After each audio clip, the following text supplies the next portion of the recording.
오늘 본문이 담겨있는 창세기 18장은 인간의 세계로 찾아오신 하나님에 대해 기록하고 있습니다.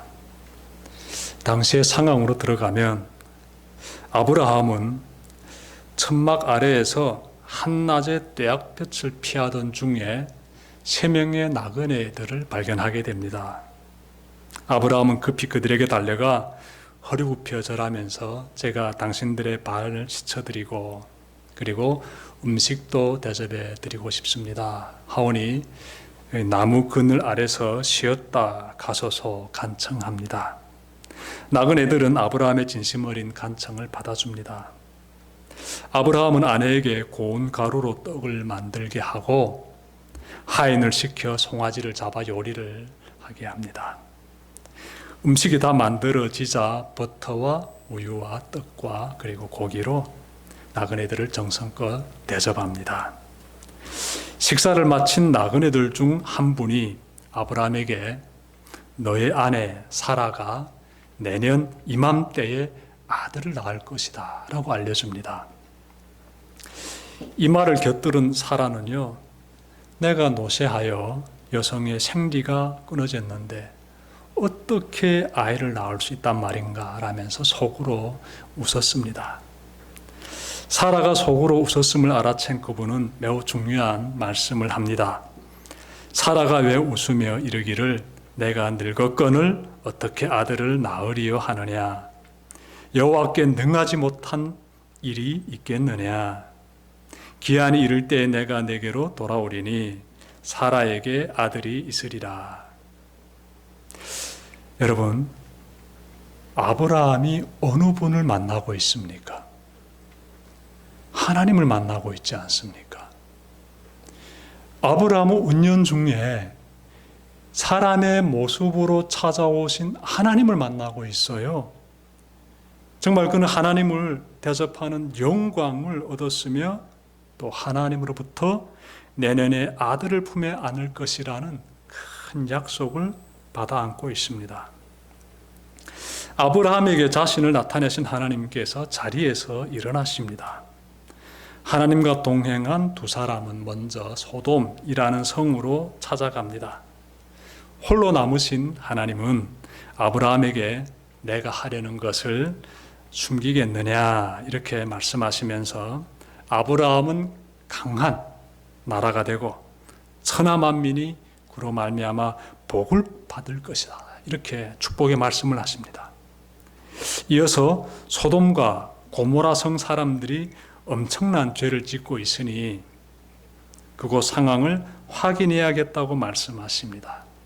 만약 사실이라면 하나님께서 소돔과 고모라 성에 준엄한 진노를 내리시게 됩니다. 하나님의 계획을 들은 아브라함은 하나님께 질문을 드리기 시작합니다. 주께서 의인을 악인과 함께 멸하시렵니까? 만약 그 성에 의인이 50명이 있어도 그 성을 멸하시고 용서하지 않으시렵니까? 의인을 악인과 함께 죽이심은 공정하지 않습니다. 그래서 하나님께서요, 내가 소돔 성읍 가운데 의인 50명을 찾으면 그들을 위해 온 지역을 용서하겠다라고 말씀하십니다.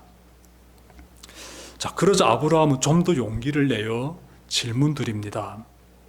나는 먼지와 같이 보잘것없는 자이지만 감히 죽게 아렵니다. 의인 50명 중 5명이 부족하면 그것으로 인해 온 성읍을 멸하시겠습니까? 그래서 하나님께서는요, 의인 45명을 찾으면 멸하지 않겠다라고 말씀하십니다. 아브라함은 다시금 용기를 내어 아뢰입니다. 의인 40명을 찾으면 어떻게 하시겠습니까? 의인 30명을 찾으면 어떻게 하시겠습니까? 의인 20명을 찾으면 어떻게 하시겠습니까? 하나님께서는요, 그때마다 그의 질문들에 다 답변해 주십니다. 하나님께서 그의 간구를 다 들어주십니다. 하나님께서 이렇게 말씀하세요. 내가 20명이 있을지라도 멸하지 않고 용서하겠다. 그래서 아브라함은 최종적으로 하나님께 질문드립니다. 32절 보십시오. 주는 노하지 마옵소서. 내가 이번만 더 아뢰리이다. 거기서 10명을 찾으시면, 즉 10명을 찾으시면 어찌하려 하시나이까. 하나님께서요, 이번에도 그의 간구에 응답해 주시는데요, 내가 10명이 있으면 멸하지 않겠다. 이로써 하나님과 아브라함 사이의 대화는 끝이 납니다. 하나님은요, 그를 떠나셨으며 아브라함은 자신의 삶의 자리로 돌아갔습니다. 지금까지 전개된 내용을 보면서 우리는 4가지 질문을 하게 됩니다. 자, 첫 번째 질문. 아브라함은 왜 6번에 걸쳐 질문을 이어갔을까요? 하나님께 질문을 5번 드릴 수도 있고 7번 드릴 수도 있지요. 왜 6번에서 그쳤을까요? 이스라엘 백성에게 있어서 숫자 7은 하나님의 완전한 수를 의미하고요, 숫자 6은 인간의 수, 이 세상의 수를 의미하기 때문에 아브라함은 6번 질문에서 멈춘 것이에요. 하나님의 그 천지 창조를 보면 엿새 만에 사람을 만드시고 7째 날에 안식하십니다. 그러므로 아브라함은 피조물에 불과한 한 인간이 하나님 앞에서 감히 최선의 간구를 드리고 있음을 숫자 6에 담았던 것입니다. 아브라함의 모습에서 기도는 어떤 자세로 드려야 하는지 우리가 살펴보게 됩니다. 우선 하나님은 나의 창조주이시고 나는 하나님의 피조물임을 명확히 마음 가운데 딱 새기면서 기도를 시작해야 합니다. 내가 마치도 하나님이듯이 행시하면 안 됩니다. 나는 피조물이므로 나의 생각과 뜻은 내려놓고 하나님의 계획과 하나님의 뜻을 따라야 합니다. 그것이 기도자가 꼭 갖춰야 되는 아주 중요한 태도가 되겠습니다. 다음은요, 하나님의 도우심을 구할 때는요, 간절히 구해야 합니다. 간절히. 하나님은 간절히 매달리는 자의 간구에 응답해 주십니다. 아브라함은 자신의 온 힘을 다해 하나님께 간절히 구했습니다. 이런 모습이 여러분의 삶에서도 꼭 나타나기를 바랍니다. 두 번째 질문은 아브라함은 왜 의인 10명에서 그쳤을까요? 아브라함은 의인 50명에서부터 시작해서 구수를 줄여 나가다가 의인 10명에서 멈췄습니다. 그 이유가 무엇일까요? 출애굽기 18장 21절에 따르면 이스라엘 공동체는 1000명, 100명, 50명, 그리고 마지막에 10명으로서 이렇게 세분화되어 있습니다. 이 10명은 이스라엘 공동체에서 보게 되면 가장 최소 단위가 되겠습니다. 그리하여 아브라함은 10명 이하로는 하나님께 간구 드릴 수 없었던 것이에요. 구약 성경에서 공동체의 최소 단위가 10명이라면 신약 성경에서는 2-3명 정도로 이렇게 줄여지는 것을 우리가 발견할 수 있어요. 마태복음 18장 20절에 따르면 예수님은 2-3사람이 내 이름으로 모인 곳에 내가 찾아온다 이렇게 말씀하셨습니다. 그러니 구약 시대 때의 최소 단위가 10명이었다라면은 신약 시대에 와서는 2-3사람으로 좁아진 것을 우리가 발견할 수 있습니다. 아무튼 중요한 것은 하나님은 주님을 예배하는 공동체, 의의 공동체를 찾으신다는 것이에요. 대성교회가 하나님이 찾으시는 그러한 의의 공동체 되기를 바랍니다. 세 번째 질문입니다. 아브라함은 왜 소돔성에 의인들이 있을 수도 있다고 생각했을까요? 아브라함은 소돔성에 의인들이 있을 수도 있다는 가능성을 딱 붙잡고 있습니다. 혹시 소돔성에서 사는 조카 롯이 사람들에게 하나님을 전했으므로 의인들이 있을 수 있다라고 생각했을까요? 물론 그럴 수도 있겠지만 롯은 사람들을 하나님께로 인도하기는 고사하고 가족 보고마에도 실패한 사람이에요.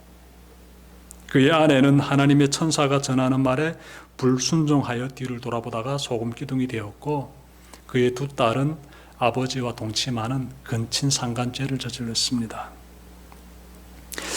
아브라함이 소돔성에 의인들이 있을 수도 있다고 여긴 것은 조카 롯 때문이 아닙니다. 그는 하나님을 경외하는 의인들이 세상에 흩어져 있다고 여겼던 것이에요. 가장 대표적인 예를 찾는다면 살렘 성의 왕이자 하나님의 제사장인 멜기세덱을 들 수 있습니다. 멜기세덱은 아브라함을 위해 하나님께 복을 빌었으며 아브라함은 멜기세덱에게 11조를 바쳤습니다. 이것은 무엇을 말해줍니까? 살렘이라는 이방 나라의 왕이 아브라함처럼 하나님을 경외하는 의로운 사람이었던 것이에요. 그러므로 아브라함은 소돔성에도 하나님을 경외하는 의인이 있을 수 있다라고 기대했던 것으로 보입니다. 하지만 사실 그곳에는 롯을 제외하고는 의인이 단 한 명도 없었습니다. 여러분, 하나님께서 우리가 사는 이 세상에 찾아오셔서 의인을 찾으신다면 여러분은 의인의 모습으로 하나님을 맞이할 수 있습니까? 의인의 모습으로 말입니다. 부디 예수 그리스도를 믿는 하나님의 백성으로서 하나님 앞에서 의로운 자로 여김을 받는 여러분들 되시기를 바랍니다. 마지막으로 네 번째 질문 드리겠습니다. 아브라함은 왜 조카 롯을 구해달라고 부탁드리지 않았을까요? 아브라함은 소돔성이 하나님에 의해 멸망당할 수 있다는 사실을 알고 가장 먼저 그곳에서 살고 있는 조카 롯을 생각했을 것입니다. 아브라함은 조카 롯을 굉장히 아끼고요, 또 사랑합니다. 그는 조카 롯이 위험에 처했을 때 생명을 걸고 싸워서 그를 구해냈던 사람이에요. 이처럼 조카 롯을 참 귀히 여겨주고 사랑하는 그러한 아브라함인데 하나님께 그 조카를 구해달라는 부탁 한마디도 하지 않고 있습니다. 왜 그랬을까요? 아브라함은 심판의 주가 되시는 하나님 앞에서 자신이 어떤 자세를 취해야 하는지를 잘 알고 있었던 것이에요. 하나님은 정의의 하나님이시므로 피조물인 인간은 하나님의 심판에 무조건 순종해야 합니다. 하나님은 정의의 하나님이시므로 하나님의 심판 앞에서는 그 누구도 사사로운 청탁을 할 수가 없음을 아브라함은 알았던 것이지요. 그는 모든 결과를 하나님께 맡겨드렸습니다. 하나님의 심판 앞에서 조카 롯의 구원을 간청드리지 못하는 아브라함을 보면서 가지게 되는 생각이 있습니다. 저는 대성교회 담임 목사로서 우리 교회에 소속된 교우들이 모두 다 천국에 들어갈 수 있기를 간절히 바랍니다. 그 길에서 제가 할 수 있는 역할은 교우들에게 예수 그리스도의 복음을 전해드리고 그들을 예배자의 삶으로 인도하는 것입니다. 저희 역할은 거기까지입니다. 그 일을 위해서 하나님의 도구로, 통로로 쓰임 받기를 저는 늘 원합니다. 자, 그들이 하나님의 심판 앞에 서면서부터는, 즉 대성의 교우들이 하나님의 심판 앞에 서면서부터는 저는 할 수 있는 것이 아무것도 없습니다. 아브라함이 조카 롯의 문제 앞에서 함구했듯이 담임 목사인 저 또한 한마디도 아랠 수 없습니다. 심판의 주가 되신 하나님께서 내리시는 판결은 정의로우시며 우리에게는 하나님의 정의의 심판을 굽게 할, 즉 변경시킬 권한이 없습니다. 저는 하나님의 심판이 이루어지는 날에 대성의 교우들이 모두 구원받기를 간절히 원하고 바랄 뿐입니다. 말씀을 마치려고 합니다. 오늘은 죄악이 진동하는 소돔성을 심판하시려는 하나님에게 의인의 구원을 놓고 여러 번 질문을 드린 아브라함에 대해 전해드렸습니다. 아브라함의 질문들에서 네 가지를 찾아보았습니다. 첫 번째 질문은 아브라함은 왜 6번의 질문을 드렸는가입니다. 숫자 6은 피조물을 가리키고 또 세상을 가리킵니다. 아브라함은 자신은 하나님의 피조물임을 인식하면서 하나님께 의인의 구원에 대해 간절히 아뢰었습니다. 여러분, 우리도 아브라함처럼 이러한 자세로 하나님께 간구드리는 그러한 기도자의 삶을 꼭 살아야 합니다. 두 번째 질문은 아브라함은 왜 의인 10명에서 질문을 그쳤을까입니다. 숫자 10명은 구약시대 이스라엘 민족의 핵 공동체 숫자입니다. 하나님의 구원은 공동체를 통해서 이루어짐을 우리는 알 수 있습니다. 자, 그러므로 정말 여러분 모두 우리 함께 이 교회를 더욱 사랑하고 이 교회를 통해서 일하시는 하나님의 구원을 기대합시다. 세 번째 질문은 아브라함은 왜 소돔성의 의인들이 있을 수 있다고 생각했을까입니다. 아브라함의 질문을 통해 이 세상에는 아브라함과 같은 의인들이 도처에 심겨져 있음을 우리는 깨닫게 됩니다. 하나님께서 찾으시는 그 의인이 여러분이 되시길 바랍니다. 끝으로 네 번째 질문은 아브라함은 왜 조카 롯을 구해달라고 부탁드리지 않았을까입니다. 여러분, 그것은요, 하나님의 정의의 심판 앞에서 우리가 할 수 있는 것은 아무것도 없기 때문입니다. 심판의 과정과 결과는 전적인 하나님의 주권에 해당됩니다. 예수 그리스도를 믿는 그러한 하나님의 백성들은 주님의 은혜로 하나님의 심판에서 어떻게 의인으로 평가받게 됩니다. 이것이 복음이에요. 오늘의 말씀을 마음에 잘 새기고 남은 한 주도 아브라함처럼 하나님을 경외하며 믿음의 삶을 변함없이 이어가는 대성의 모든 교우들 되시기를 주님의 이름으로 축원합니다. 기도드립시다.